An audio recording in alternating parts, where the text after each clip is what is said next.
Hello, dear Falcones. Welcome back to the learning platform of Falcon Nursing Classes. As you know कि 7 अक्टूबर को जो है नॉर्सेट का जो मेंस का एग्ज़ाम था वो 7 अक्टूबर को हुआ। और जो ये एग्ज़ाम था इसमें इस वाले सेशन में ऑलमोस्ट 4100 सीट्स है। 4100 सीट्स एज यू नो इसमें भी 80-20 का रेशो जो है वो होने जा रहा है। और जो पहले नॉर्सेट होता था वो साल में एक बार होता था, that was on 17th of September every year. But now अब इस दफ़ा 2 सेशंस में हुआ और आगे भी इन 2 सेशंस हुआ। लेकिन आगे वाला जो नॉर्सेट होगा that will be conducted in April. उसमें फ्री और मेंस का कंसेप्ट नहीं होगा।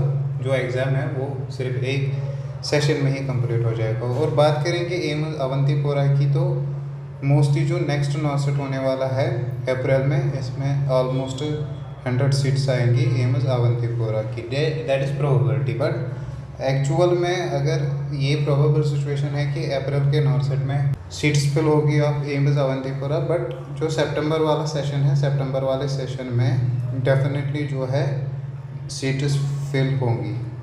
ठीक, सो अगर हम दूसरे एग्ज़ाम्स का देखेंगे जैसे एसएसबी वगैरह कंडक्ट करता है एग्ज़ाम्स, तो as with respect to that, with respect to SSB जो जेके है, जेके में नर्सेज की अनएम्प्लॉयमेंट जो है वो बढ़ गई है। You have to admire that thing, क्योंकि मोस्ट ऑफ द बैचेस जब से लास्ट रिक्रूटमेंट हुई है तब से ऑलमोस्ट 4 से 5 बैचेस जो है वो पास आउट हुए हैं, बट रिक्रूटमेंट एक भी नहीं हुए है। So you have to look for the other alternate solutions. Present time में अगर नॉर्सेट हो रहा है जम्मू में, आपको नॉर्सेट की जॉब मिल रही है या दिल्ली बठिंडा में, so that is better option for you. और अगर आप ज्वाइन करके भी एग्ज़ाम दे के भी सिलेक्शन लेके भी ज्वाइन नहीं करोगे, that's also up to you, but still in the long run it will help you कि जब आप अवंतीपोरा के लिए अप्लाई करोगे, वहाँ पे एग्ज़ाम दोगे, तो you will get some good score and जो आपके सिलेक्शन की चांसेस है वो बढ़ जाएंगे वहाँ पे। सो जो परसों का नॉर्सेट हुआ था उसमें जो पेपर था that was of 100 questions.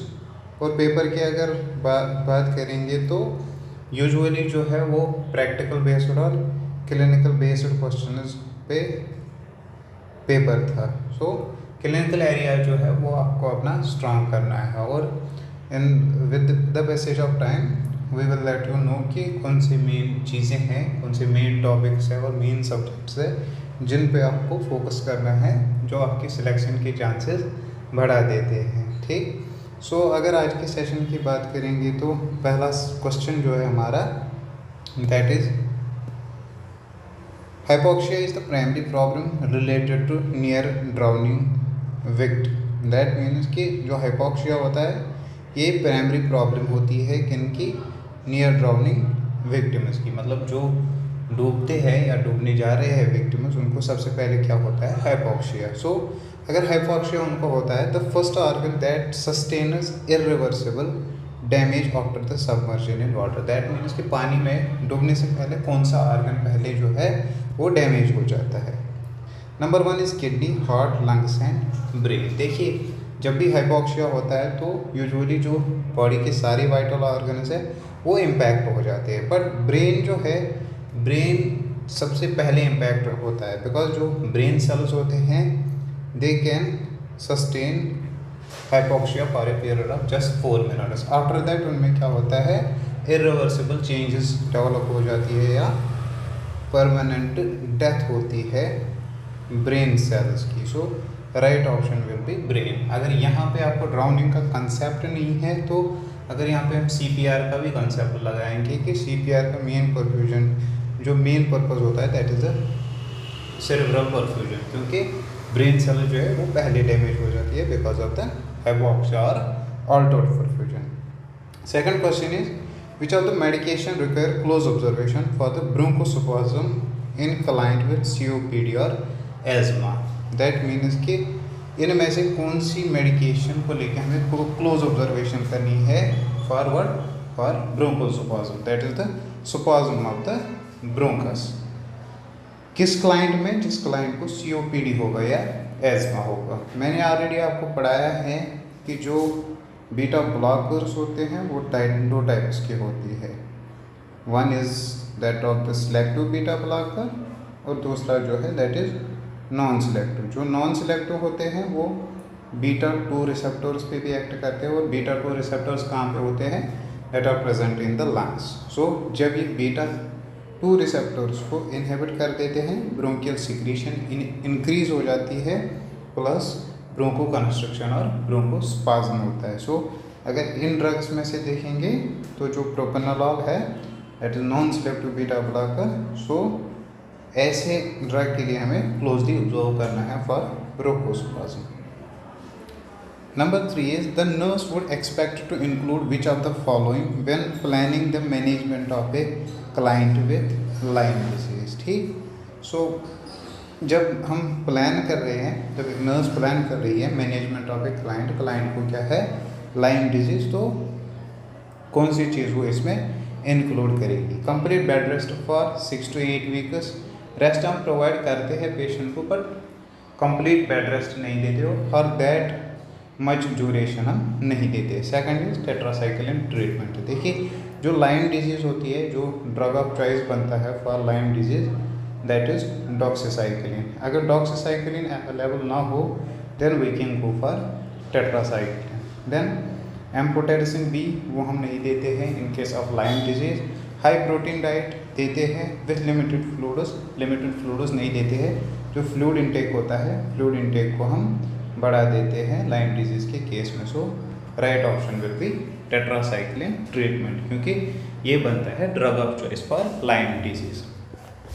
Next is the nurse would need to monitor the serum blood glucose level of a client receiving which medication owing to its effect on glycogenolysis and insulin release। ठीक, सो क्या पूछ रहा है कि एक nurse जो है वो मॉनिटर कर रही है सीरम ग्लूकोज लेवल एक पेशेंट का जो कोई मेडिकेशन ले रहा है, हाँ, owing to its side effects on glycogenolysis and insulin release। That means कि इन सब्सटेंसेस में से, इन ड्रग्स में से कौन सा ऐसा ड्रग है जो इम्पैक्ट करता है इंसुलिन रिलीज को। देखिए कुछ हार्मोन्स होते हैं that are called as counter regulatory hormones. जो काउंटर रेगुलेटरी हार्मोन्स होते हैं वो रिड्यूस करते हैं इंसुलिन रिलीज। जैसे ग्रोथ हार्मोन हो गया हमारा, कॉर्टिसोल हो गया हमारा, एपिनेफ्रीन हुआ हमारा और ग्लूकागॉन हुआ हमारा। जो ये हार्मोन्स होते हैं ये करते हैं इंसुलिन रिलीज को inhibit. So right option will B epinephrine. Next is the following medication were noted on review of the client's treatment chart. Which of the following medication would most likely potentiate or elevate serum digoxin levels? That means कि patient का आपने medical chart देखा, वहाँ पे medicine लिखे थे। सो ऐसी condition में कौन सी ऐसी मेडिकेशन है जो पोटेंशिएट और एलिवेट करेगी सीरम की डिजॉक्सिन लेवल्स को? Number 1 is KCL, then thyroid drugs, then quinidine and theophylline. देखिए जो हाइपोकैलेमिया होता है वो पोटेंशिएट करता है डिजॉक्सिन टॉक्सिसिटी को। अगर अब पेशेंट को KCL चल रहा है तो चांसेस ऑफ टॉक्सिसिटी रिड्यूस होते हैं। थायराइड ड्रग्स इंटरेक्ट नहीं करते हैं विद डिजॉक्सिन और थियोफाइलिन भी इंटरेक्ट नहीं करता है। सो बचा क्या? क्विनिडीन। क्विनिडीन जो है वो इंक्रीज करता है और एलिवेट करता है लेवल्स ऑफ डिजॉक्सिन को। कैसे करता है? जो डिजॉक्सिन का मेटाबॉलिज्म होता है ये इसको इम्पेयर करता है। जब मेटाबॉलिज्म इसका इम्पेयर होता है तो जो सीरम में लेवल्स होते हैं वो इंक्रीज हो जाते हैं और डिजॉक्सिन की टॉक्सिसिटी के चांसेस ज़्यादा हो जाते हैं। Recommended dose of adrenaline for infants during resuscitation. Resuscitation के टाइम पे क्या डोजिंग है? 0.01 mg और 0.1 ml in 1:10,000 concentration. Then, which class of drug is contraindicated in patients with hypertrophic cardiomyopathy? Hypertrophy है, कार्डियोमायोपैथी है, बट कौन सी कार्डियोमायोपैथी है? हाइपरट्रॉपिक है। जब हाइपरट्रॉपिक है सो ऑब्वियसली जो हार्ट है, हार्ट विल बी एनलार्ज्ड। जो एनलार्ज्ड हार्ट होता है, एनलार्ज्ड हार्ट के हार्ट रेट की बात करेंगे तो इसमें ब्रेडिकार्डिया होता है। जैसे आपने एथलीट्स का देखा होगा, एथलीट्स में यूजुअली हाइपरट्रॉफी हुई होती है हार्ट की, सो उनमें ब्रेडिकार्डिया एसोसिएटेड होता है। सो अगर ब्रेडिकार्डिया है तो कौन सा ऐसा ड्रग है जो वहाँ पे कंट्राइंडिकेटेड है? पॉजिटिव आइनोट्रोप, वेजोडाइलेटर, डायूरेटिक और एंटी एरिथमिक। देखिए जो पॉजिटिव आइनोट्रोप्स होते हैं, पॉजिटिव आइनोट्रोप में मोस्ट कॉमनली क्या आता है? डिजॉक्सिन। डिजॉक्सिन जो है वो हार्ट रेट को रिड्यूस कर देता है, बट जो कंट्रैक्शन है, फोर्स ऑफ कंट्रैक्शन, उसको इंक्रीज कर देता है। That means it is positive inotrope. So in case of hypertrophic cardiomyopathy हम पॉजिटिव आइनोट्रोप एडमिनिस्टर नहीं करेंगे। When evaluating a client with symptoms of shock, the symptom of neurogenic shock differ from hypovolemic shock in that. So यहाँ पे क्या पूछ रहा है? Difference पूछ रहा है between the neurogenic and hypovolemic shock. Skin is warm and dry in neurogenic shock. Neurogenic shock में vasodilation होती है, so skin जो है that will appear warm. ये सही ऑप्शन है। Then in hypovolemic there is bradycardia, bradycardia नहीं tachycardia होता है। In hypovolemic capillary refill time is less than 2 second. जो कैपिलरी रिफिल होता है वो बढ़ जाता है, मोर देन 2 सेकंड्स होता है। सम बुक्स लिखते हैं 3 seconds is normal, so more than 3 seconds होता है। In neurogenic shock skin is cold, cold नहीं होता है। So A will be the right option. Next question is NG tube is inserted in a post-operative client that is attached to low intermittent suction. NG tube लगा है जो connected है with low intermittent suctioning. Client exhibits restlessness. Client को क्या हुआ है? अब restlessness हुई है। Sodium is 138, ये normal है, ठीक। Potassium is 4, that is also normal finding. और blood का जो pH है that is 7.53, that means pH जो है that is एलिवेटेड। अब अगर pH एलिवेटेड है that means there is alkalosis. और कौन सी टाइप ऑफ अल्कोलोसिस है? That is metabolic alkalosis. क्यों मेटाबॉलिक अल्कोलोसिस है? बिकॉज जो रेस्पिरेटरी कंपोनेंट है, रेस्पिरेटरी कंपोनेंट यहाँ पे कोई टच ही नहीं हुआ है। 35 weeks pregnant mother undergoes NST. Non stress test चल रहा है एक फीमेल में, ठीक है। During first 20 minutes, the nurse noticed 3 accelerations of fetal heart rate, each 15 beats per minute. That means कि पहले 20 मिनट में एक नर्स ने ऑब्जर्व किया कि 3 एक्सेलरेशंस होते हैं। दैट मीन्स कि 3 दफ़ा जो है हार्ट रेट एक बच्चे की बढ़ जाती है। कितनी बढ़ जाती है भाई? 15 beats per minute, lasting more than 15 seconds. जो लास्ट करते हैं for more than 15 seconds. Nurse क्या इंटरप्रेट करेगी ऐसे टेस्ट को? देखिए जब भी एक प्रेग्नेंट वुमेन में हम एनएसटी करते हैं, नॉन सिट्रस टेस्ट करते हैं, अगर उसमें फर्स्ट 20 मिनट्स में 15 बीट्स पर मिनट के हिसाब से एक्सेलरेशंस बढ़ गई, 3 एक्सेलरेशन मिनिमम हुए एंड उनकी ड्यूरेशन हुई for of 15 seconds, that is considered as normal और reactive. So this NST is reactive, ठीक। अब अगर ऐसा केस नहीं है तो एट दैट टाइम वी से कि ये जो एनएसटी है दैट इज़ नॉन रिएक्टिव, ठीक। जो एनएसटी है वो रिएक्टिव होना चाहिए। रिएक्टिव मीन्स रीएश्योरिंग और गुड, ठीक है। और नॉन रिएक्टिव मीन्स नॉन रीएश्योरिंग, ठीक। सो सिंपली याद कैसे रखोगे? ट्रिपल एन से, ठीक।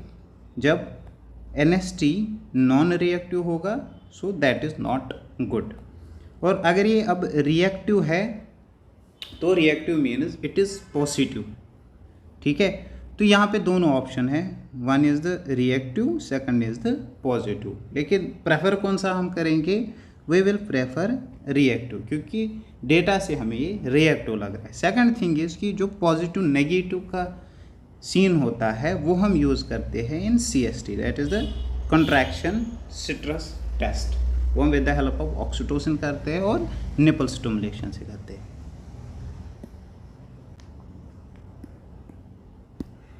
Now, a client is admitted to the labor unit on vaginal examination.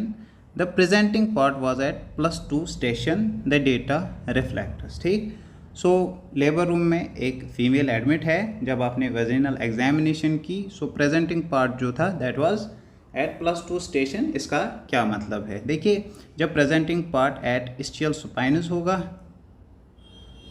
Stiell supine पे जब होगा दैट मीन्स कि स्टेशन जो है दैट इज 0। स्टियल सुपाइन से ऊपर होगा तो -1 2, ठीक है, और नीचे होगा तो प्लस में आएगा। अब यहाँ पे स्टेशन क्या दिया है +2, so obviously it will be 2 centimetre below the ischial spines. A client on heparin therapy should be monitored for. Client जो है वो हेपेरिन थेरेपी पे है, उसको किस चीज़ के लिए हम मॉनिटर करेंगे, APTT, PTINR और प्लेटलेट काउंट। PTINR पे जो भी पेशेंट होता है ऑन वारफेरिन उसमें हम PTINR देखते हैं, ठीक है, और जिस भी पेशेंट को थ्रोम्बोसाइटोपिनिया हो उसमें हम प्लेटलेट काउंट करते हैं, और कोई पेशेंट एंटीप्लेटलेट एग्रीगेटिव पे हो, एग्रीगेटर एंटीप्लेटलेट एग्रीगेटर हम कौन सा यूज़ करते हैं, लाइक द एस्प्रिन और क्लोपेट्रोजोल। ये क्या करते हैं, प्लेटलेट काउंट को रिड्यूस कर देते हैं। सो इन ड्रग्स में प्लेटलेट काउंट देखना है, बचा APTT that is activated partial thromboplastin time. ये हम देखते हैं उन पेशेंट्स में जो हेपेरिन थेरेपी पे हो। So A will be the right option. Then a client is being discharged with albuterol. Patient को डिस्चार्ज किया गया किसके साथ, किस ड्रग के साथ, एल्ब्यूटेरॉल के साथ। एल्ब्यूटेरॉल क्या है, that is bronchodilator, bronchodilator है और एड्रेनर्जिक एगोनिस्ट है। देन एंड बेक्लामेथाजोन, बेक्लामेथाजोन क्या है, दिस इज कॉर्टिकोस्टेरॉइड और glucocorticoid to be administered through inhalation route. Inhalation route के थ्रू इसको ये लेने हैं TID फॉर्म में, राइट। मीटर डोज इनहेलर का यूज़ करते हैं ऐसे पेशेंट्स में। Nurse should teach the client to administer. अब कैसे टीच करोगे ऐसे पेशेंट को कि ये ड्रग्स कैसे आपको लेने हैं, कैसे इनहेल करने हैं। Glucocorticoids followed by bronchodilators. क्या ग्लूकोकॉर्टिकॉइड्स पहले लेने हैं उसके बाद bronchodilators, bronchodilators followed by glucocorticoids according to the patient's will, और D में रखेंगे हम नन ऑफ दीज। देखिए अब जब भी पेशेंट को ये 2 ड्रग्स देने हो, one is the bronchodilator, another is the corticosteroid और ग्लूकोकॉर्टिकॉइड। सो सबसे पहले हम ब्रोंकोडाइलेटर देते हैं, उसके बाद हम ग्लूकोकॉर्टिकॉइड देते हैं। क्यों, बिकॉज जब हम ब्रोंकोडाइलेटर एडमिनिस्टर करेंगे एज फॉर इंस्टेंस, अभी तक ये ब्रोंकस जो थे वो कंस्ट्रक्टेड थे। अब जब हमने ब्रोंकोडाइलेटर दिया तो ये ब्रोंकाई क्या है, ये डायलेट हो गए। सो मैक्सिमम चांसेस है कि ये जो अब कॉर्टिकोस्टेरॉइड हम एडमिनिस्टर करेंगे वो अप टू एंड पहुंच जाएगा, और वी कैन से इसका जो थेरेपेटिक इफेक्ट होगा और इसकी जो एफिकेसी होगी वो बढ़ जाएगी। दैट इज़ वाई हम ब्रोंकोडाइलेटर पहले एडमिनिस्टर करने को बोलते हैं, after that glucocorticoids.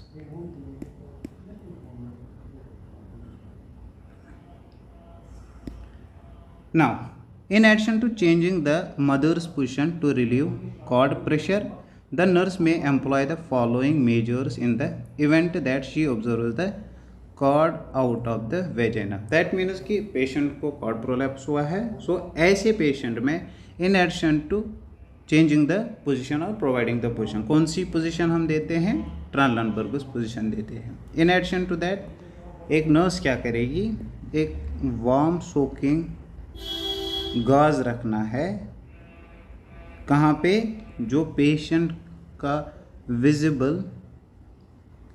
Cord portion है उस पर वार्म सोक्ड गॉज रखना है हमें। Immediately pour sterile saline, sterile saline pour नहीं करते हैं, ठीक है, ऐसे ही नहीं डालते हैं। Cover the cord with wet sponge, wet sponge से कॉर्ड को कवर करेंगे। Then apply a cord clamp to the exposure and cover it with sterile towel, ये भी नहीं करना है। Then keep the cord warm and moist by continuous application of warm sterile saline compression, ठीक है।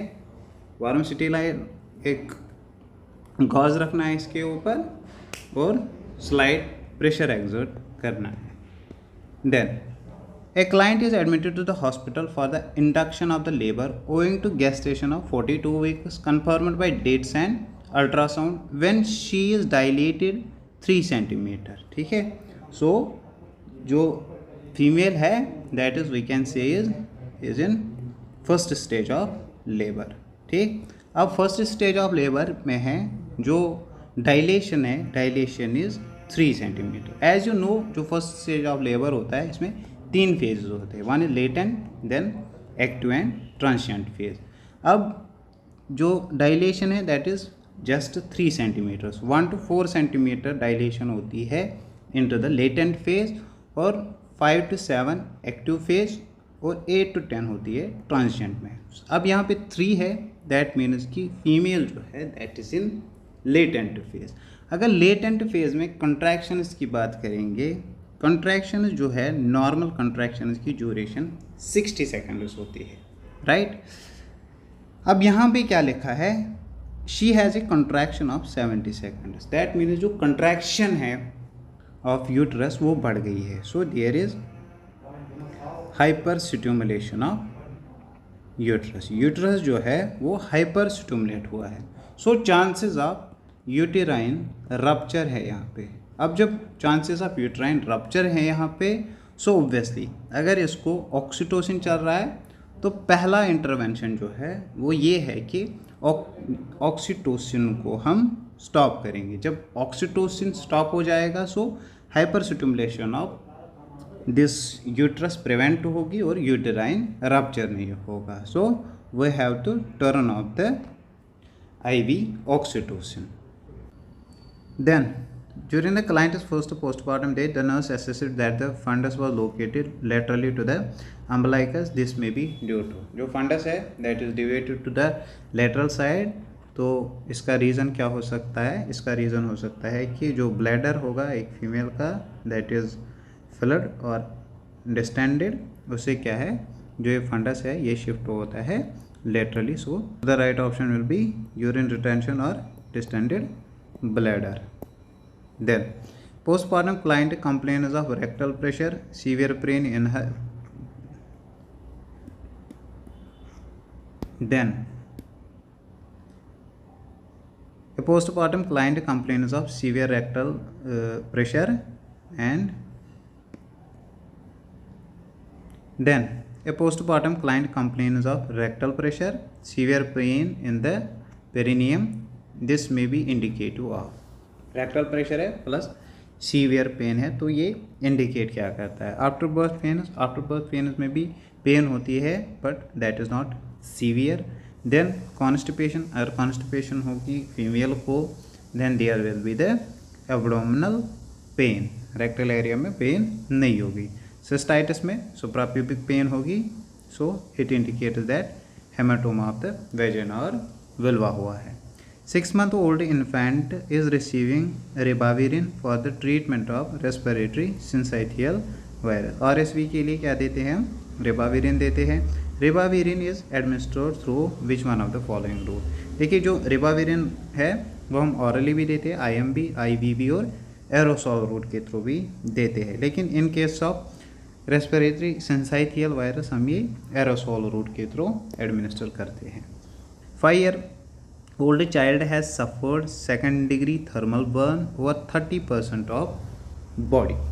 48 hours after the injury, the nurse must begin to monitor the child for which one of the following complications। अब 48 hours हुए हैं burn को, so that means कि हमने ऐसे individual का, ऐसे बच्चे का जो रिससिटेशन था, रिससिटेशन ऑफ फ्लूइड वो हमने कंप्लीट की होगी। अब रिससिटेशन हमने कंप्लीट की होगी प्लस लेटर फेज में क्या होता है, यूजुअली आफ्टर 48 आवर्स इडिमा के जो चांसेस है, फ्लूइड रिटेंशन के जो चांसेस है वो बढ़ जाते हैं। Plus when we perform this resuscitation, अगर किडनी की फंक्शन इम्पेयर हुई है because of the burn, so there are maximum chances कि फ्लूइड जो है वो रिटेन होगा, so there will be fluid volume access.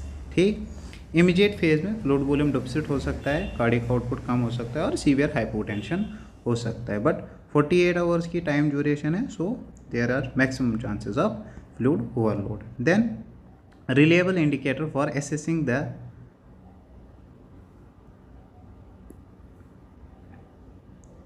adequacy of fluid resuscitation in a 3-year-old child. अब resuscitation अभी on the way है, so reliable indicator क्या है for fluid resuscitation who suffered partial thickness and full thickness burn of 25% of her body. So reliable indicator for assessing the fluid status of an individual, कुछ दिन पहले ही बोला मैंने, one is the intake output and second is the body weight. So right option will be urine output. Then which of the following is considered a reliable indicator for assessing the adequacy? ये already discuss किया है. A 4-year-old is being discharged from the hospital after being treated for severe croup. That is, severe croup is tracheolaryngeal bronchitis. Which of the following instructions should the nurse give to the child's mother for the home treatment of croup? Home treatment of croup के लिए हम क्या advice करेंगे ऐसे patient की mother को, ऐसे child की मदर को? जब हम इसको होम केयर ट्रीटमेंट देते हैं, होम केयर ट्रीटमेंट में कुछ ऐसे हमें अल्टरनेट्स ढूंढने हैं जो इसको humidified, warm humidified air provide करेंगे. उससे क्या होगा, जो सिक्रीशंस है, ब्रोंकियल सिक्रीशंस, वो थिन आउट हो जाएंगे, ठीक है, और उनके एक्सपेल होने के चांसेस बढ़ जाएंगे. So take him to the bathroom, turn on hot water and close the door. इससे humidified warm humidified environment create हो जाएगा और इसके चांसेस ऑफ म्यूकस एक्सपल्जन बढ़ जाएंगे. Then 7-year-old child is brought to the ER at midnight by his mother after symptoms appeared abruptly. Symptoms क्या है? Febrile है, डिफ़िकल्टी है swallowing में डिफ़िकल्टी है, दैट मीन्स कि जो एपिग्लॉटिस है वो इन्वॉल्व हुआ है. ड्रूलिंग, एब्सेंस ऑफ स्पॉन्टेनियस कफ एपिग्लॉटाइटिस में एब्सेंट होती है, ठीक है. और क्राउप अगर हो या laryngotracheal bronchitis, that is also the croup में क्या होता है, बार्किंग साउंड प्रोड्यूस करता है एक बच्चा. देन एंड एजिटेशन, और क्या है इसको, agitation. These symptoms are the indicative of, so it will be acute epiglottitis. Then 26-year-old child in the treatment center for alprazolam. ठीक, 26 ईयर क्लाइंट है और वो कहाँ पे है, ट्रीटमेंट सेंटर में, डी एडिक्शन सेंटर में. And continues to manifest moderate level of anxiety 3 weeks into the rehabilitation program, often requesting medication for his nerves. Included in the client's plan of care is to identify alternate method of coping with stress. That means कि अब इसको वहाँ पे क्या है, जो craving है अल्प्राजोलाम की वो इंक्रीज हो जाती है, ठीक है. सो क्लाइंट्स प्लान ऑफ केयर में हमने आइडेंटिफाई किए alternate method of coping with stress and anxiety other than use of medication, that means other than use of alprazolam. After intervention with assistance in stress reduction techniques, identify the feelings and post coping, the nurse evaluates the outcome of being met. ठीक है, अब इसको हमें क्या करना है कि हमें ये देखना है कि वेदर जो हमने टीचिंग सेशन इसके लिए कंडक्ट किए पेशेंट के लिए, weather he or she has get it in the right way or not. Client promises that he will not abuse alprazolam after discharge. Client promise कर रहा है कि मैं alprazolam में later stages after discharge नहीं लूँगा. So promises तो मतलब probability basis पे होते हैं, या तो कोई promise पूरा करेगा या नहीं करेगा. Then client demonstrates use of exercise and physical activity. जब exercise करते हैं और physical activity करते हैं, so obviously ये दो चीज़ें क्या करते हैं, they get reduction in the stress and anxiety, so decrease करेंगे need for alprazolam. Handle nervous energy following conflicts of every day. Then 56-year-old is admitted to the psychiatric unit in a state of total despair. She feels hopeless, worthless. And has a flat effect. Hopeless है, worthless है और flat effect. सो ये suggest करते हैं that it is depression. अब कौन सा depression है? And is very sad, then is unable to feel pleasure from anything. Her husband has been assisting her at home with the house work and cooking. That means जो इसकी ADL है, activities of daily living, वो भी impair हुई है, right. However she hasn't eating much, खाना भी कम खा रही है। लाइज अराउंड और sits in the chair most of the day. That means most of the day ये क्या रहती है? आइसोलेशन में रहती है और अलोन रहती है। Is becoming confused and thinks her family doesn't wants her any more. ये मेन स्टेटमेंट होता है, ठीक है। जब भी पेशेंट कंप्लेंट करेगा कि शायद मेरी फैमिली, मेरे फ्रेंड्स को मेरी ज़रूरत नहीं है, या मैं इस धरती पे बोझ हूँ, सो फोर्थ एंड सो ऑन, या मेरे मरने से सब कुछ ठीक होगा, ये डिमॉन्स्ट्रेट करता है कि पेशेंट को सुसाइडल टेंडेंसी है। That means patient can harm self और कैन गो फॉर सुसाइड। और सुसाइडल टेंडेंसी किस में होती है? मेलनकोलिया में। Melancholia that is the severe form of depression. So इस एक पॉइंट से हमें क्या सजेस्ट होता है कि पेशेंट को जो है सीवियर डिप्रेशन है। असेसमेंट ऑफ सीवियर डिप्रेशन, अब वही से दिया है सीवियर डिप्रेशन। सो ऑब्वियसली अगर सीवियर डिप्रेशन है सो चांसेस ऑफ सुसाइड ज़्यादा है। अब रेस्ट पार्ट को अगर देखें भी ना, कोई मसला नहीं है। न्यूट्रिशन स्टेटस, ठीक है, इम्पेयर हो सकता है क्योंकि कम खा रहा है, लेकिन ये मैटर ऑफ कंसर्न है, बट उतना ज़्यादा नहीं है। इम्पेयर्ड थिंकिंग हो सकती है। Possible harm to self, that is the suicidal tendency. और सुसाइडल टेंडेंसी किस में ज़्यादा होती है? In case of the severe depression. So option C will remain right option. Then schizophrenic client who is experiencing thought of having special powers। schizophrenia है patient को, वो बोल रहा है कि मुझे कुछ स्पेशल पावर्स है, मैं धरती को हिला सकता हूँ। I am messenger from another planet and can rule the earth.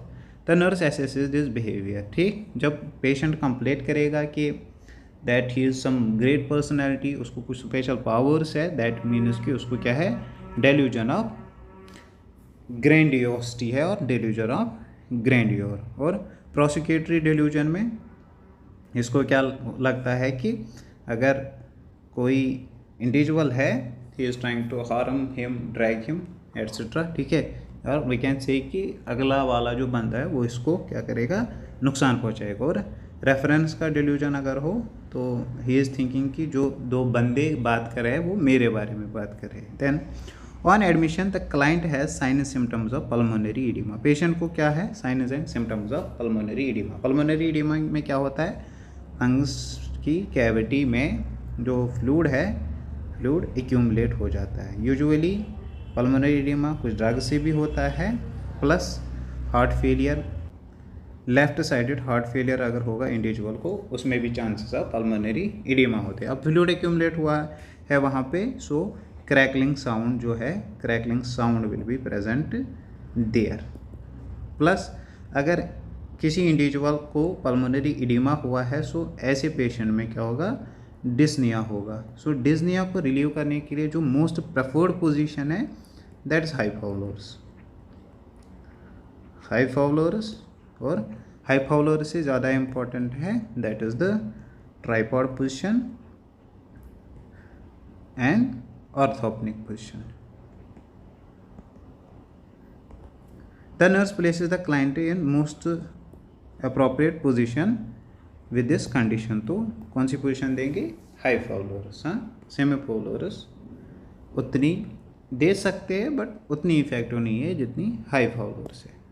Then prior to administering digoxin, digoxin का पहले ही बोला हार्ट रेट को रिड्यूस कर देता है। सो हमें क्या करनी है? हार्ट रेट चेक करनी है बिफोर एडमिनिस्ट्रेशन। और कौन सी heart rate?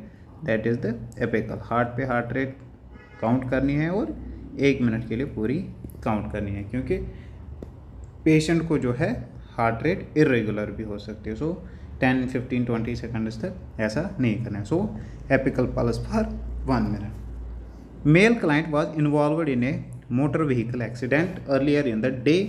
The nurse caring for him on evening notes that on admission to the hospital, he lost a lot of blood that resulted in low HB। Road traffic accident हुआ है patient को, अब patient को क्या है, patient को severe loss of blood हुआ है। जब सीवियर लॉस ऑफ ब्लड हुआ है उससे क्या हुआ है, जो इसका HB है वो कम हो चुका है, जो HB है हीमोग्लोबिन कम हो चुका है। सो HB कहाँ होता है, इन RBC। सो ऑब्वियसली जो RBC का काउंट है दैट इज़ ऑल्सो लो। अब हमें क्या करना है, सबसे पहले तो इसको इंटरवेंशन करनी है, जो लो RBCs हैं उनको ओवरकम करना है। The nurse would anticipate which blood product would be ordered when large blood loss has occurred. So obviously हमें RBCs के लॉस को ओवरकम करना है, क्योंकि HB जो इसका है वो कम हो चुका है। सो हम क्या देंगे ऐसे पेशेंट को, we will go for packed red blood cells, क्योंकि इसमें एक्सक्लूसिवली होते हैं RBCs।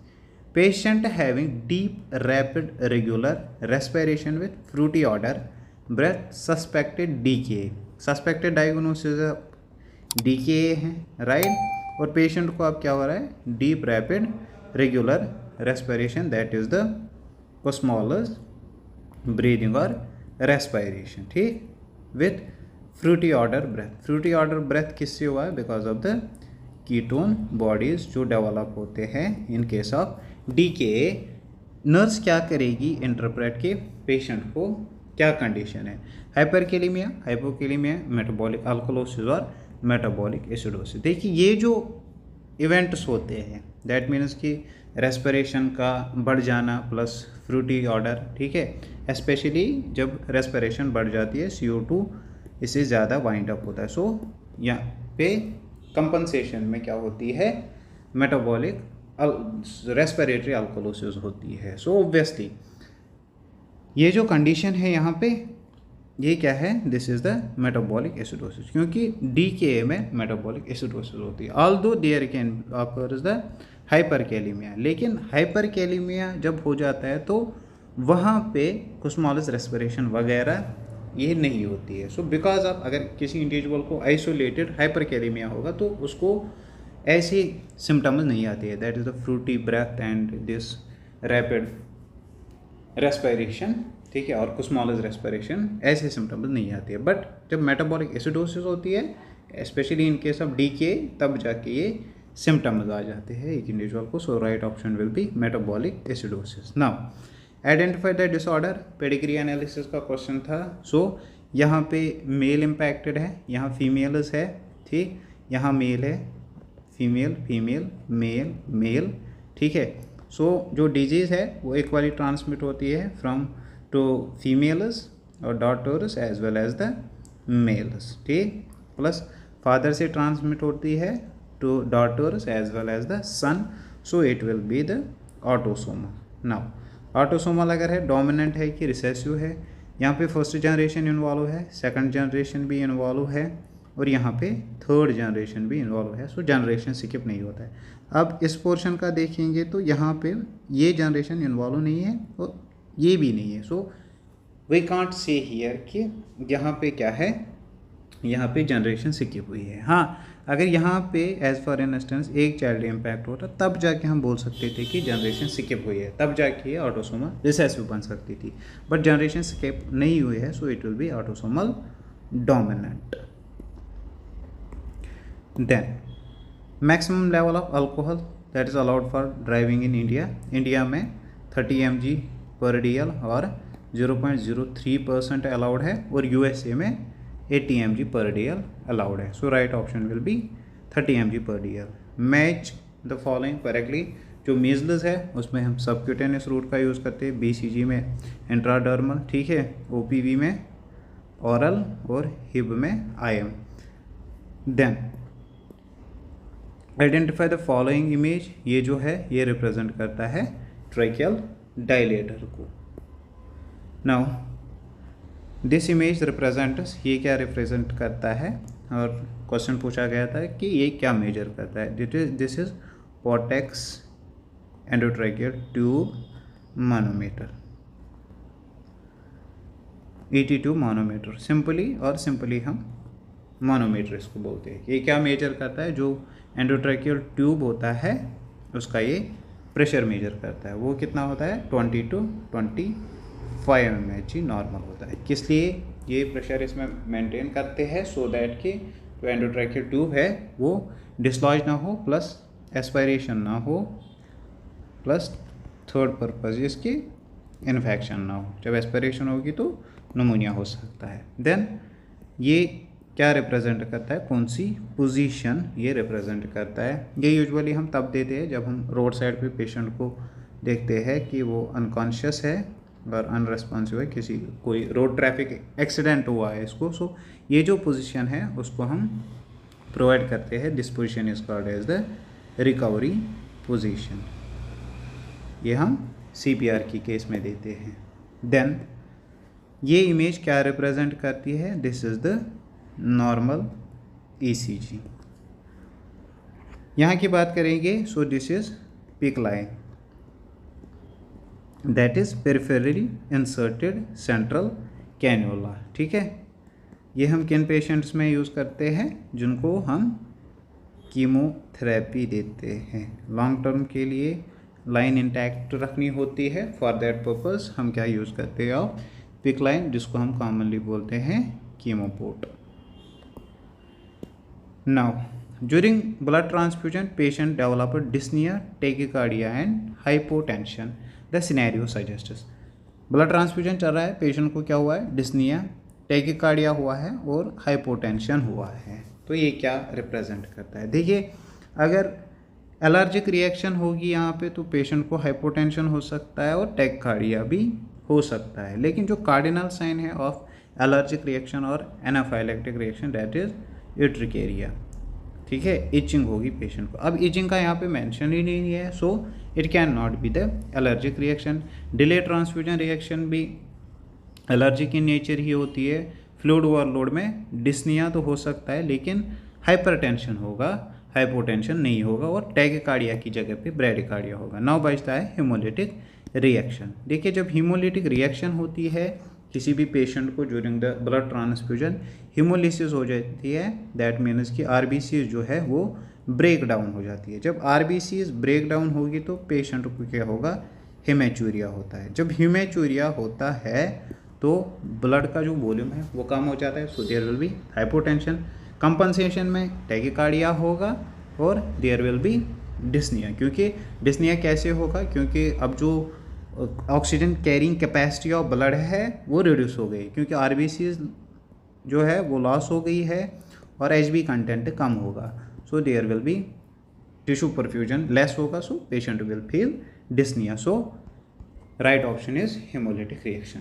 Client develop drooling with severe hypoxia, immediate intervention will be. Drooling हुई पेशेंट को, लेकिन जो हाइपोक्सिया है that is the severe enough. अगर सिंपली हाइपोक्सिया एंटर किया है, मेंशन किया है, so we have to give the lateral position to the patient. अब यहाँ पे मेंशन किया है कि सीवियर हाइपोक्सिया है। अगर ड्रूलिंग है with severe hypoxia, so immediate basis पे हमें पेशेंट को क्या करना है, we have to perform tracheostomy. Right option will be option C। Then first step in donning of PPEs, personal protective equipments को जब भी डॉनिंग करनी हो एंड डॉफिंग करनी हो। डॉनिंग में पहला स्टेप लेते हैं हैंड वॉशिंग, और डॉफिंग में लास्ट स्टेप लेते हैं same hand washing. So first step will be hand washing, then gown, mask, glove etcetera. Chronic alcoholic patient has developed confusion, tremors and seizures. Which electrolyte abnormality possibility exists there? Patient जो है उसको क्या है, उसको confusion develop हुआ है, ट्रूमर्स और seizures. तो कौन सा इलेक्ट्रोलाइट यहाँ पे इम्पैक्ट हुआ है। मैंने पढ़ाया है आपको कि जब मैग्नीशियम की डेफिशिएंसी होती है तो पेशेंट को क्या है, या तो एरिदीमियाज होते हैं या फिर सेकंड प्रायोरिटी पे इसको सीजर्स होते हैं। सो सीजर्स है यहाँ पे, सो ऑब्वियसली हाइपोमैग्नीशिमिया होगा। देन हाइपोकैलिसीमिया में ट्रूमर्स नहीं होते हैं, हाइपरकैलिमिया में यूजुअली एरिदीमियाज होते हैं, और हाइपोकैलीमिया जो है वहाँ पे एक इंडिविजुअल को क्या होता है, मसल वीकनेस होती है और मसल क्रैम्प्स होते हैं। Then a patient has developed muscle cramps with muscle weakness है प्लस क्रैम्प्स है, possible electrolyte imbalance will be, so obviously this is hypokalaemia. Hyperkalaemia में एरिदमियाज होते हैं, हाइपोनेट्रीमिया अगर पेशेंट को होगा, पेशेंट को मसल क्रैम्प्स की जगह मसल ट्विचिंग होती है, plus there can be muscle weakness, but cramps की जगह पे ट्विचिंग होती है। So right option will be hypokalaemia. Patient with left above knee amputation has developed pain in the right leg. Left side में amputation हुई है नी की, अबो नी amputation हुई है, ठीक है, लेग की, बट जो पेन है that is on the right leg. After a week, एक हफ्ते के बाद सर्जरी की, एक हफ्ते के बाद पेन हुई बट ऑन राइट साइड, और लेफ्ट साइड में सर्जरी की है। That forced him to visit the hospital, receiving nurse should carry out which task, ठीक है। अब इसको जब पेन हुई राइट साइड में, सो ही और she has approached to the hospital, so nurse सबसे पहले क्या करेगी, perform plantarflexion of the right feet. देखिए अब इसको पेन हुई है, लेफ्ट में सर्जरी हुई है लेकिन राइट में पेन हुई है, पोस्ट ऑपरेटिव क्लाइंट है, एक वीक हुआ है, सो मतलब मोस्टली ये रिफ्लेक्ट करता है कि पेशेंट को डीवीटी हुआ होगा, that is deep vein thrombosis, क्योंकि पेन ऑलरेडी यहाँ पे प्रेजेंट है। सो अगर डीवीटी है, सबसे पहले हम इसको देखेंगे, क्या हम प्लांटिफ्लेक्शन करते हैं? नहीं, प्लांटिफ्लेक्शन नहीं करते। प्लांटिफ्लेक्शन की जगह पे हम डॉर्सिफ्लेक्शन करते हैं, डॉर्सिफ्लेक्शन ऑफ फीट करते हैं, ठीक। सो उससे क्या होता है, हमें होमोनस साइन रूल आउट हो जाती है, जिससे हम बोल सकते हैं कि पेशेंट को डीवीटी हो सकता है। लेकिन होमोनस साइन से ज़्यादा इम्पॉर्टेंट है कि हम साइनस सिम्टम्स देखिए ऐसे पेशेंट को, बिकॉज जो होमोनस साइन होती है वो 70% केसेस में प्रेजेंट नहीं होती है। सो 70% केसेस में अगर प्रेजेंट नहीं होगी, सो होमोनस साइन उतनी ज़्यादा रिलेबल नहीं है। अब यहाँ पे प्लांटिफ्लेक्शन है, so this is wrong option. Raise the affected side on the pillow, pillow पे ये जो अफेक्टेड साइड है उसको रेज करेंगे। Affected side is left side, लेकिन पेन किस में है? राइट साइड में, so there is no purpose. Assess for oedema and redness, अगर रेडनेस है, टेंडरनेस है, पेन है और इडीमा है, ये रिप्रेजेंट करता है कि पेशेंट को डीवीटी हुआ है। Do nothing as finding is normal, ये नॉर्मल फाइंडिंग नहीं है।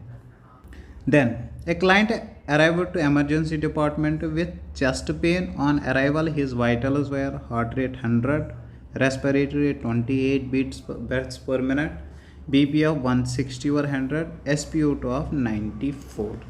देखिए हार्ट रेट जो है दैट इज़ 60 to 100, एडल्ट की बात करेंगे नॉर्मल है, ठीक। जो रेस्पिरेटरी रेट है दैट इज़ 12 to 20, वो नॉर्मल कंसिडर करते हैं इन केस ऑफ एडल्ट। और बीपी जो है that is 160/100, that is stage 2 hypertension, ठीक है।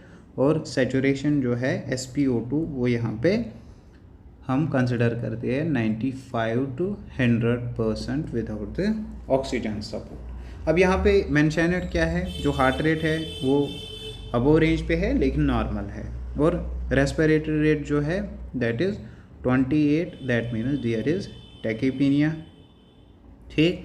बीपी ज़्यादा है और सैचुरेशन जो है दैट इज़ 94%। सो ये क्या रिफ्लेक्ट करता है? देखिए अगर एज सच देखेंगे, रेस्पिरेशन ज़्यादा है और ब्लड प्रेशर ज़्यादा है। ब्लड प्रेशर और रेस्पिरेशन के केस में ब्लड प्रेशर ज़्यादा है, so chances of stroke exist हो सकते हैं। यूजुअली अबव 180 जब होता है तब मैक्सिमम चांसेस होते हैं ऑफ स्ट्रोक। सो बीपी को हमें काउंटरएक्ट करना है, बट डेटा में क्या देता है कि पेशेंट को चेस्ट पेन है, ठीक है, और टैकीपीनिया है, प्लस ब्लड प्रेशर एलिवेटेड है, लेकिन जो सैचुरेशन है that is 1% below the normal range. So we can say कि दैट द पेशेंट जो है it is proceeding towards the mild hypoxia. Mild hypoxia कब होता है? When saturation is less than 90%। अब अगर सैचुरेशन यहाँ पे ड्रॉप हुई है सैचुरेशन की ड्रॉप होने की वजह से पेशेंट का जो है रेस्पिरेटरी रेट वो बढ़ सकता है, टैकीपीनिया होगा, ठीक है, एज ए कंपनसेशन। और ऑक्सीजन डेफिशिएंसी है विद इन द टिश्यूज़ तो हार्ट रेट भी बढ़ जाएगी। अब हार्ट रेट 100 है, दैट मीन्स कि अपर लिमिट को ये क्या करती है, ये अपर लिमिट को टच करती है। अब पेशेंट को है चेस्ट पेन। जब पेशेंट को चेस्ट पेन हुई है, ठीक है, there is decreased SpO2, there is tachypnoea and there is heart rate that is at the upper limit. So ये मोस्ट सजेस्टिव है कि मैक्सिमम चांसेस है कि पेशेंट को क्या है, MI डेवलप हुआ है। अब अगर पेशेंट को मायोकार्डियल इन्फार्क्शन डेवलप हुआ है, सो इन दैट केस सबसे पहला इंटरवेंशन जो जाता है, पेशेंट को हमें सपोर्ट करना है, ऑक्सीजन एडमिनिस्ट्रेशन करनी है। सो ऑक्सीजन एडमिनिस्ट्रेशन करनी है, दैट मीन्स कि ये जो ऑक्सीजन सैचुरेशन वाला पैरामीटर है, इसको सबसे पहले हमें एनकाउंटर करना है। Then patient admitted in the hospital has developed lung crackles develop हुए हैं, सो हार्ट फेलियर होगा। Then patient on haemodialysis had developed severe haemorrhage, ठीक है, हीमोडायलिसिस पे पेशेंट है, पेशेंट को क्या हुआ है, सीवियर हेमरेज हुआ है। Which blood product is most important to overcome clotting deficits. देखिए, जब पेशेंट ऑन हीमोडायलिसिस है, पेशेंट को सीवियर हेमरेज जब होता है, तो एट दैट टाइम हम क्या करते हैं, पेशेंट को दो चीज़ें हम एडमिनिस्टर कर सकते हैं, होल ब्लड नहीं देते हैं, PRBCs नहीं देते हैं, ठीक, और यहाँ पे क्या है, टू ओवरकम क्लॉटिंग डेफिसिट्स, ठीक। सो यहाँ पे हम we can go for FFPs and cryoprecipitate. FFPs में क्या होते हैं, क्लॉटिंग फैक्टर्स होते हैं, प्लस जो यहाँ पे प्लाज्मा प्रोटीन्स है वो प्रेजेंट होते हैं, लेकिन क्रायोप्रेसिपिटेट में एक्सक्लूसिवली क्लॉटिंग फैक्टर्स है। अब मेंशन क्या करता है, to overcome clotting deficits. So हमें पेशेंट को क्लॉटिंग फैक्टर्स ही एक्सक्लूसिवली देने हैं। So right option will be cryoprecipitate, ठीक है। ऑलवेज रिमेंबर कि मेजर ब्लड लॉस अगर होगा ड्यूरिंग मेजर प्रोसीजर्स, अब डायलिसिस जो है वो मेजर प्रोसीजर है, इसके टाइम पे अगर मेजर ब्लड लॉस होगा तो हमें क्रायोप्रेसिपिटेट देना है, जैसे हम ICU में देते हैं और डायलिसिस यूनिट में देते हैं। Then a client suffering from arthritis, patient को क्या है, आर्थराइटिस है, इज टेकिंग NSAIDs। अब इसको non steroid anti inflammatory drugs चल रहे हैं, किसके लिए, for the management of pen.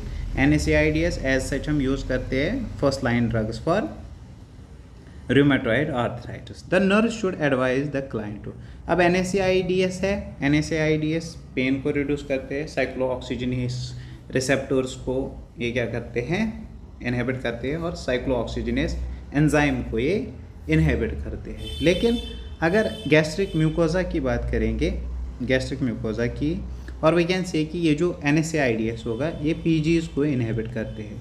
PGs means prostaglandins को ये इनहिबिट करते हैं। देखिए, प्रोस्टाग्लैंडिन का फंक्शन क्या होता है, अगर ये एक इंडिविजुअल का स्टोमक है, ठीक, if this is the stomach of an individual, stomach में ये क्या करते हैं, जो यहाँ पे म्यूकस होता है, म्यूकस मेम्ब्रेन होता है, इसके ऊपर प्रोस्टाग्लैंडिन्स एक लेयर बनाते हैं, सो दैट कि जो HCl है वो डायरेक्ट कांटेक्ट में ना है विथ म्यूकस, जो स्टोमक का म्यूकोजा है उससे डायरेक्ट कांटेक्ट में ना है। सो दे क्रिएट ए फिल्म, जो प्रोस्टाग्लैंडिन्स है वो एक फिल्म क्रिएट करते हैं, सो दैट कि अगर HCl with mucous membrane contact में आएगा ये इसकी स्लाफिंग कर देगा, राइट। अब अगर किसी पेशेंट को NSAIDs है, प्रोस्टाग्लैंडिन्स इनहिबिट हो गए, so at that time HCl directly आता है in contact with the mucosa,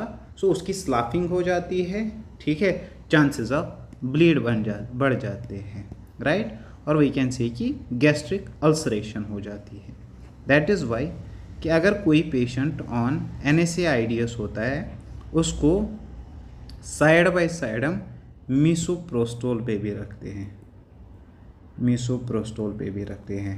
and second thing is कि जिस भी इंडिविजुअल को पेप्टिक अल्सर होगा, पेप्टिक अल्सर के केस में भी कभी कभार हम मिसोप्रोस्टोल का यूज़ करते हैं। रीज़न क्या है? क्योंकि ये पीजी लेयर बनाता है जिससे sloughing of this stomach inhibit हो जाती है। Take them on empty stomach to increase absorption. अब अगर एम्प्टी स्टोमक देंगे तो स्लफिंग के चांसेस ज़्यादा है। Avoid driving and machinery workers, ये तो इररिलेवेंट है। जो भी सीडेटिव्स होते हैं, एंटीहिस्टामाइनस होते हैं, वहाँ पे हम पेशेंट को एडवाइस करते हैं कि ड्राइविंग और मशीनरी वर्क को क्या करना है, इनहिबिट करना है, क्योंकि इससे ड्राउजीनेस हो जाती है। Avoid intake of anticoagulants to minimise risk of bleeding.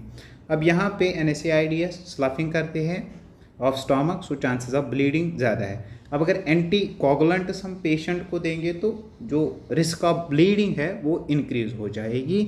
सो हमें पेशेंट को एडवाइस करना है कि अवॉइड इनटेक ऑफ एंटीकोगुलेंट्स।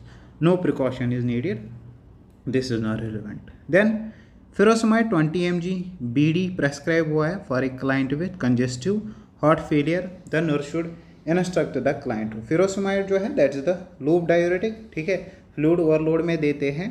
अब पेशेंट को प्रेस्क्राइब्ड है BD 20 mg लेने हैं, ठीक है। तो ऐसे पेशेंट को क्या इंस्ट्रक्ट करता है? Move outside in a sunny day. जो फिरोसमाइड होता है that is phototoxic in nature, ठीक है। सो अगर पेशेंट आउटसाइड द रूम जाएगा in a sunny day, there exist the chances of sunburn, so patient को मूव नहीं करना है, हाँ, ठीक है। Then take medication at 10 AM and 10 PM। BD है तो 10 AM और 10 PM पे लेने को बोलेंगे। लेकिन जब लेट नाइट पेशेंट लेता है, यू नो कि जो फिरोसमाइड है वो डायूरेसिस क्रिएट करता है, यूरिन आउटपुट बढ़ाता है। सो इसकी जो स्लीप है, स्लीप पैटर्न इसका डिस्टर्ब हो सकता है। सो 10 PM पे इसको एडवाइस नहीं करना है कि 10 PM पे ले। Take medication at 8 AM and 6 PM। अगर सुबह 8 बजे लेगा, शाम को 6 बजे लेने हैं, ठीक। सो दैट कि जब तक किसके स्लीपिंग का टाइम आ जाए तब तक इसने काम अपना पूरा किया होता। So C will be the right option. Take the medication once in a day. BD dose है तो वंस इन ए डे नहीं लेना है। Then patency of free sensitive vaccine is monitored by. जो फ्री सेंसिटिव वैक्सीन होते हैं, DP वगैरह, DPT, उनकी पेटेंसी को, उनकी वेदर दे आर पेटेंट, ये यूज़ करने की लायक है कि नहीं, उसको किस टेस्ट से करते हैं। One is the Schilling test. Schilling test हम किसको रूल आउट करने के लिए करते हैं? That is pernicious anaemia. Then Schick test diagnose करते हैं इससे डिप्थीरिया को। Then Schiller test, Schiller test से हम डायग्नोज करते हैं सर्वाइकल कैंसर। सर्वाइकल कैंसर को डायग्नोज करते हैं बाय शिलर्स टेस्ट, हाँ। ऑल्दो की जो कंफर्मेटरी डायग्नोसिस है that is the Pap smear, ठीक है, बट शिलर टेस्ट भी परफॉर्म करते हैं। Last one is the shake test जो हमने रिसेंटली डिस्कस किया है। देन पल्मोनरी फंक्शन टेस्ट किया है एक पेशेंट का जिसको COPD है, और वहाँ पे पैरामीटर्स क्या दिखा रहा है कि जो वाइटल कैपेसिटी है दैट इज़ 6000 ml। जो वाइटल कैपेसिटी होती है that is inspiratory reserve volume plus expiratory reserve volume plus tidal volume. इनको जब सम अप करते हैं तो वाइटल कैपेसिटी यूजुअली 4.8 लीटर्स आती है। अब वाइटल कैपेसिटी जो है वो बढ़ गई है, सो दैट मीन्स कि जो लंग का वॉल्यूम है, जो लंग्स का साइज है वो बढ़ चुका है। So there is hyper inflation एक ही पैरामीटर से। अब हाइपर इन्फ्लेशन जो है तो FRV बढ़ जाएगा, फंक्शनल रेसिडुअल वॉल्यूम नॉर्मल होता है 1200 ml, ठीक है। रेसिडुअल वॉल्यूम यहाँ पे ज़्यादा रहेगा क्योंकि लंग्स जो है वो अब सही से मतलब एक्सपायर आउट नहीं कर पाएंगे गैसेस को, CO2 को। पहले तो हाइपर इन्फ्लेशन होगी, लेटर ऑन हाइपर कैपनिया हो सकता है, hypercapnia. So right option will be hyperinflated lungs. Later on there can exist the hypercapnia, ठीक है। हाइपर वेंटिलेशन नहीं होती है, नॉर्मल फाइंडिंग भी नहीं होती है। Then elevated ETCO2 that is end tidal CO2। End tidal CO2 क्या होता है? एक इंडिविजुअल कितना कार्बन डाइऑक्साइड छोड़ेगा at the end of expiration के एंड पे एक इंडिविजुअल कितना कार्बन डाइऑक्साइड छोड़ेगा, that is called as the end tidal CO2। EtCO2 जो होता है, EtCO2 हम मेजर कैसे करते हैं, वे परफॉर्म कैप्नोग्राफी से हम EtCO2 को मेजर करते हैं। कैप्नोग्राफी के लिए वेव फॉर्म एक बनती है जो मॉनिटर होते हैं हमें, यूजुअली बहुत सी जगह पे EtCO2 मेजर नहीं होता है, बट अगर ICU वगैरह हो वहाँ पे और कुछ एडवांस्ड हॉस्पिटल हो वहाँ पे कैप्नोग्राफी होती है। सो ये ऐसे वेव फॉर्म बनाता है EtCO2 का, राइट। और EtCO2 को दो पैरामीटर से मेजर करते हैं, one is the time, second is the pressure. अगर 30 to 40 सेकंड ड्यूरेशन है that means EtCO2 is normal, और 35 to 45 mmHg प्रेशर है, ये भी सजेस्ट करता है कि EtCO2 जो है दैट इज़ नॉर्मल। अब EtCO2 जो है वो एलिवेट हो चुका है, एलिवेटेड है, ठीक है। सो ये क्या रिप्रेजेंट करता है, जो लंग्स है, लंग्स क्या करते हैं, वो ज़्यादा ज़्यादा CO2 जो है एक्सपेल आउट करते हैं। सो इट सिंपली सजेस्ट्स कि यहाँ पे हाइपर वेंटिलेशन हुई है पेशेंट को, ठीक है, क्योंकि एंटाइडल CO2 जो है वो एलिवेटेड है। Now morphine sulphate is administered in pre operative patient in order to, जो मॉर्फिन सल्फेट है प्री ऑपरेटिव फेज में हम पेशेंट को देते हैं, किस पर्पज़ के लिए देते हैं, morphine sulphate is contraindicated in pre operative phase नहीं है, make patient feel better, pain relieve होती है तो patient feel is better, reduce pain, ठीक है, दोनों ऑप्शन सही है, but here the thing is pre operative patient, ठीक है, दैट मीन्स कि पेशेंट अब सर्जरी के लिए जा रहा है।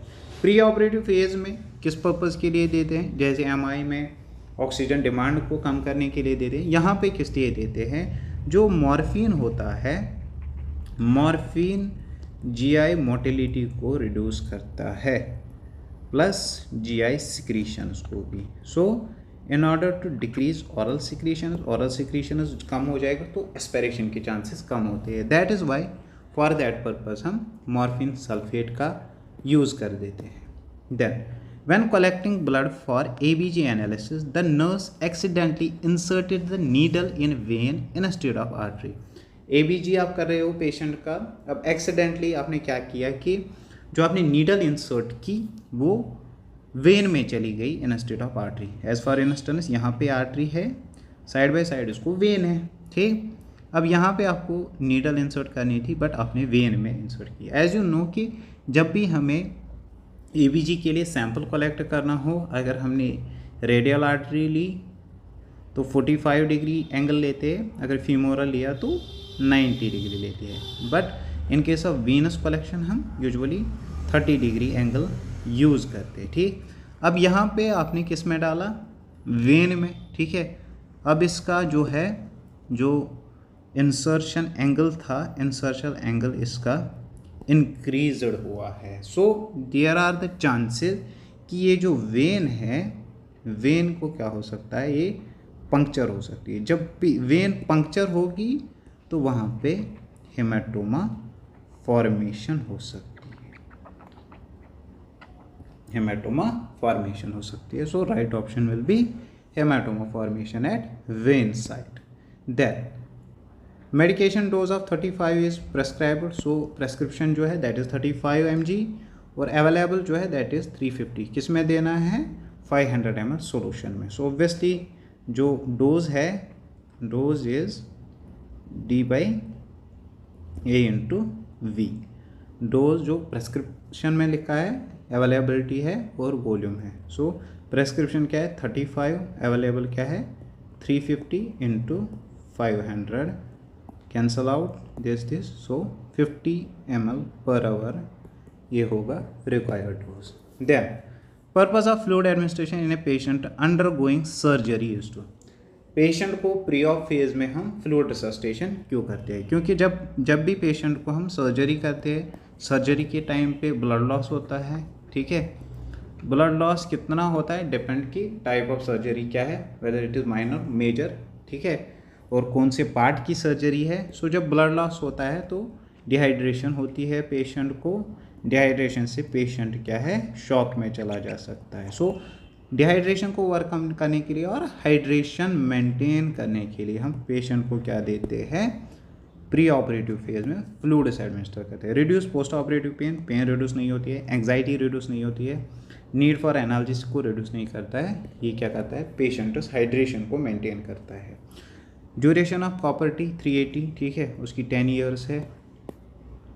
Then after insertion of CVP line, patient को आपने क्या डाला, CVP लाइन डाली है, ठीक है। CVP लाइन कहाँ से डालते हैं, इंटरनल जुगुलर वेन से, राइट।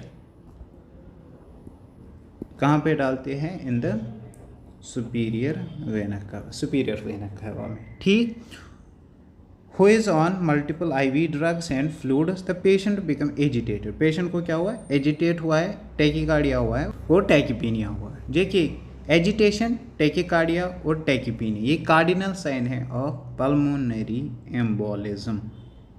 सो ऑब्वियसली पेशेंट को क्या हुआ है, पल्मोनरी एम्बोलिज्म हुआ है। सो पहली प्रायोरिटी क्या जाएगी, कॉल द फिजिशियन, करना है पेशेंट को बट पहले ही नहीं करना है। प्रोवाइड ट्रांडनबर्गस पोजीशन, देते हैं ट्रांडनबर्गस पोजीशन हम देते हैं, right. Then provide left lateral decubitus position to the patient. देखिए अगर कंपैरिजन करना हो between the Trendelenburg's and this left lateral decubitus position, इसको हम ड्यूरेंट पोजीशन भी बोलते हैं।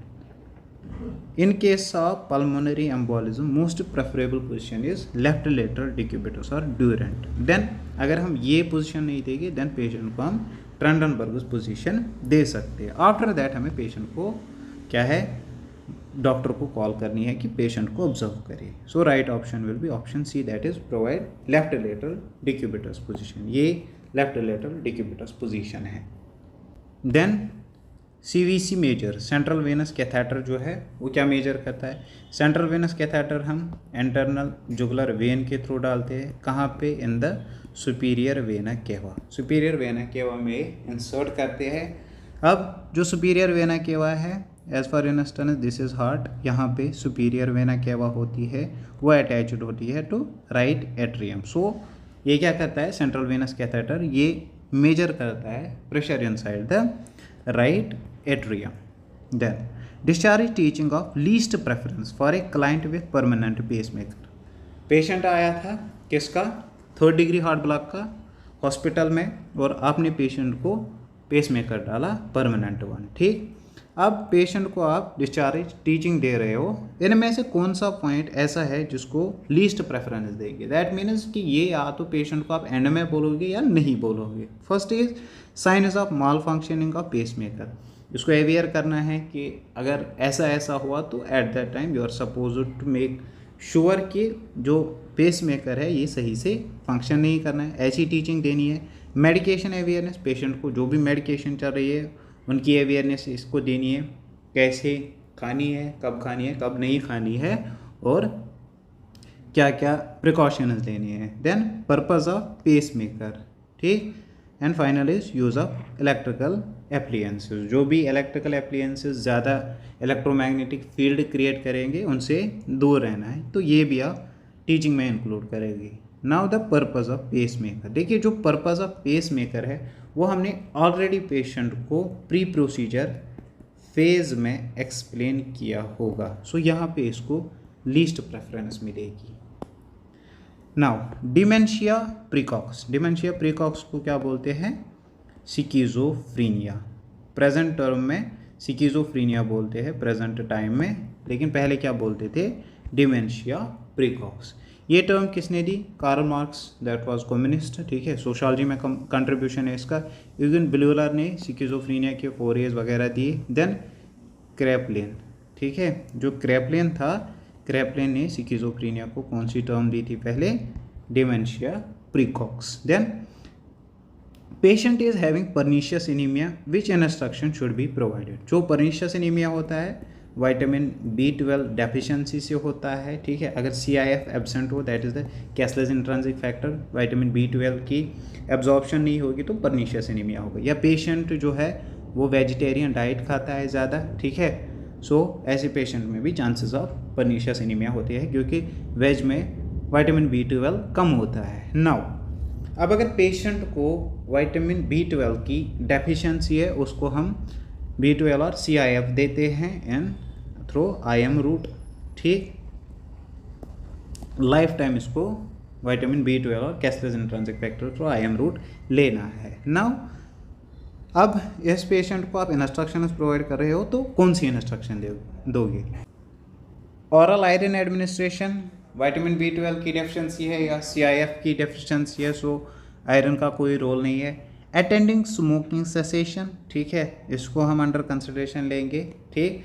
Then learn intramuscular injection administration, ठीक। सो पेशेंट जो है मतलब एज फॉर इंस्टेंस अगर ये इंसुलिन थेरेपी पे होता तो हम इसको लर्न करवाते हैं कि सबक्यूटेनियस कैसे एडमिनिस्टर करते हैं, that is the easy procedure. लेकिन IM जो है IM ईजी प्रोसीजर नहीं है क्योंकि इसमें क्या हो सकता है, नर्व डैमेज हो सकती है। सो ऐसे पेशेंट को हम लर्न नहीं करेंगे कि इंट्रामस्कुलर इंजेक्शन कैसे करना है। देन इंक्रीज कार्बोहाइड्रेट इनटेक, इसका कोई रोल नहीं है। Now the thing exists here is attending smoking session. देखिए जब कोई इंडिविजुअल स्मोक करता है तो स्मोक करने की वजह से क्या होता है, इसकी GI पेरिस्टालिसिस इंक्रीज होती है। जब GI पेरिस्टालिसिस इंक्रीज होगी तो ऑब्वियसली जो रैपिडली न्यूट्रिएंट्स है, ठीक है, फूड सब्सटेंसेस है, वो रैपिडली क्या होते हैं, वो रैपिडली एम्प्टी होते हैं और वाइंड आउट हो जाते हैं बॉडी में। सो जो एब्जॉर्प्शन है, एब्जॉर्प्शन ऑफ B12 वो रिड्यूस हो जाती है because of the smoking. Vitamin B12 से स्मोकिंग की जो विटामिन B12 है उसकी जो एब्जॉर्प्शन है वो रिड्यूस हो जाती है। सो अगर पेशेंट को कहेंगे कि स्मोकिंग सेशंस आप अटेंड करो, उससे क्या होगा, उससे पर्नीशियस एनीमिया का एक्सटेंट और सीवियरिटी कम हो जाएगी। सो B option will be the right one. Then a client as suspected case of foreign body aspiration, लग रहा है कि पेशेंट को क्या है, फॉरेन बॉडी एस्पायरेशन हुई है। दैट मीन्स कि रेस्पिरेटरी सिस्टम में यूजुअली ट्रैकिया, लंग्स, ये ब्रोंकाई वगैरह उनमें लॉज हो जाते हैं ये foreign substances. So suspected case है of foreign body aspiration, is unable to talk, ये बात नहीं कर पा रहा है एंड इज कफिंग फोर्सिबली और कफ कर रहा है। सो नर्सिंग इंटरवेंशन क्या होना चाहिए in that scenario? Encourage patient to cough with more force, ये नहीं करना है। कॉल फॉर हेल्प नहीं करना है। Do nothing as case is suspected not confirm, ठीक है, साइन इज प्रेजेंट है, इसको बात नहीं कर पा रहा है और कफिंग कर रहा है forcibly. So this is not the normal situation. Perform abdominal thrust, that is the Heimlich manoeuvre. Heimlich's manoeuvre हमें परफॉर्म करना है। Client with colostomy has developed MRSA, patient को क्या है, कोलोस्टॉमी है और MRSA, that is methicillin resistant staphylococcus aureus infection हुआ है। ऐसे इंडिविजुअल को मर्सा कब डेवलप हो जाता है, जब हम अनगिनत कंसंट्रेशन में किसी पेशेंट को एंटीबायोटिक्स देते हैं, वो ऐसे स्टेज पे पहुंच जाता है फिर कि मोस्ट ऑफ द एंटीबायोटिक्स उसके लिए जो लो पोटेंट है वो इफ़ेक्टिव नहीं रहते हैं, ठीक है। मर्सा कभी भी एक पेशेंट घर से नहीं लाता है, ये यूजुअली डेवलप होते हैं इन द हॉस्पिटल। किससे होते हैं, multiple use of antibiotics. Then contact precautions हमने एडवाइस किए for the client, the nurse should take into consideration which PPE। देखिए जब भी कॉन्टैक्ट प्रिकॉशंस हमें पेशेंट को देने होंगे, ठीक है, अंडर कंसिडरेशन लेने होंगे these contact precaution, so we make use of gloves and gown. But the thing is कि क्लाइंट जो है उसको क्या है, कोलोस्टॉमी हमने परफॉर्म की है। सो ऑब्वियसली जब हम कोलोस्टॉमी का केयर प्रोवाइड करेंगे, कोलोस्टॉमी को हमें इरिगेट वगैरह करना है, colostomy care, so there are the chances कि जो सिक्रीशन होंगे उसके वो एक इंडिविजुअल के, एक नर्सिंग स्टाफ के फेस पे पड़ सकती है। सो यहाँ पे क्या है, उस स्प्लैशिंग को प्रिवेंट करने के लिए पेशेंट को या तो गॉगल होनी चाहिए या फिर आई शील्ड होना चाहिए। So right option will be gown, glove and eye shield. One more question was कि एक पेशेंट है, patient is on haloperidol. Haloperidol वाले पेशेंट को क्या है, उसको डिफ़िकल्टी इन स्टैंडिंग स्टिल, ठीक है। दैट मीन्स कि पेशेंट जो है दैट इज़ इरिटेबल, उसको डिफ़िकल्टी हो रही है बैठने में उठने में, ठीक है। और सिंपलर वर्ड्स में हम बोलेंगे कि पेशेंट को बेकरारी है, ठीक है।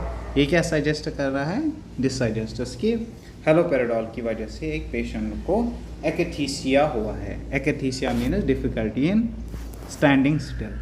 One more question was main cause of delirium in elderly patients. So main cause जो होता है of delirium in elderly patients that is the use of multiple medications. अब options में क्या था, hypoxia। hypoxia तो हर एक patient में नहीं हो सकता है। Then alcohol withdrawal was there. It is not necessary कि जो भी elderly होगा वो अल्कोहल लेता होगा, ठीक है। बट विद द एज क्या होता है, जो फंक्शनिंग होती है of most of the organs वो इम्पेयर हो जाती है। और जो भी एल्डरली होते हैं मोस्टली उनमें क्या होता है, मल्टीपल डिजीजेस प्रेजेंट होते हैं। फॉर दैट पर्पस वो मल्टीपल मेडिकेशन लेते हैं। और with the passage of time, with the advanced age, जो कॉग्निटिव एबिलिटी हो जाती है, कॉग्निटिव एबिलिटी एक इंडिविजुअल की कम हो जाती है, ठीक। फॉर दैट रीज़न कि अगर पेशेंट ने अभी एज फॉर इंस्टेंस 8 बजे मेडिसिन ली, अब उसको शाम को 8 बजे लेनी है, so there are the chances कि वो दिन के 1 बजे ही ये फिर से लेगा। और मोस्ट ऑफ द ड्रग्स क्या है, वो डिलीरियम क्रिएट करते हैं। So right option will be use of multiple drugs.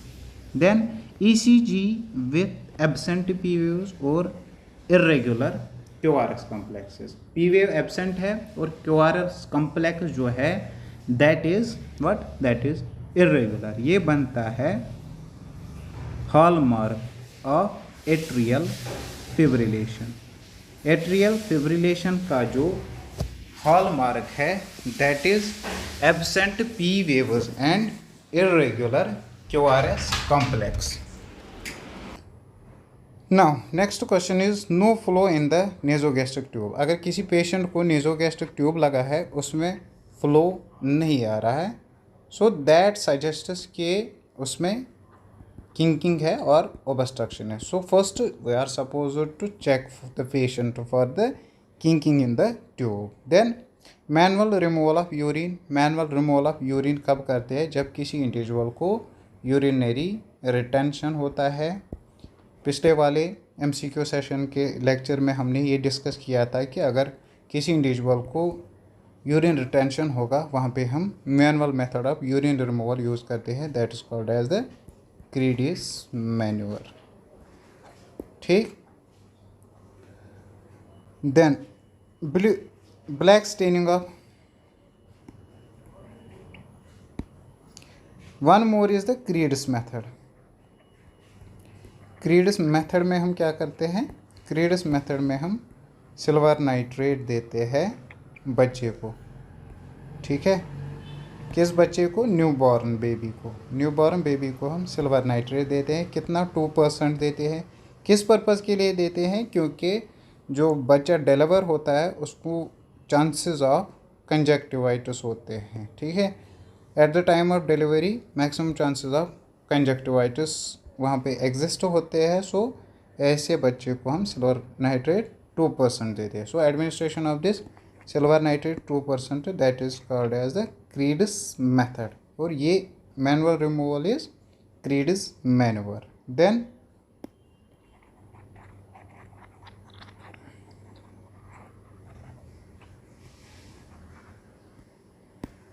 Black staining of teeth किस ड्रग से होती है, जो भी बच्चे होते हैं of less than 8 years of age, जब इनमें टेट्रासाइक्लिन हम एडमिनिस्टर कर देते हैं तब जाके ये क्या करते हैं, ब्लैक स्टेनिंग ऑफ टीथ कर देते हैं। नाउ एक और क्वेश्चन था रिगार्डिंग द डाइट इन कोलेस्टोमी। जो भी पेशेंट ऑन कोलेस्टोमी होगा इसको लेस गैस और ऑर्डर प्रोड्यूसिंग फूड्स हम एडमिनिस्टर करते हैं। लेस गैस और ऑर्डर प्रोड्यूसिंग फूड्स में क्या क्या आता है, लाइक ऑनियन, कैबेज, और जो कार्बोनेटेड ड्रिंक्स होते हैं जैसे बियर, वाइन एट्सेट्रा, वो हम ऐसे पेशेंट में अवॉइड कर देते हैं. So this was all about the today's session. Hope you have enjoyed each and everything.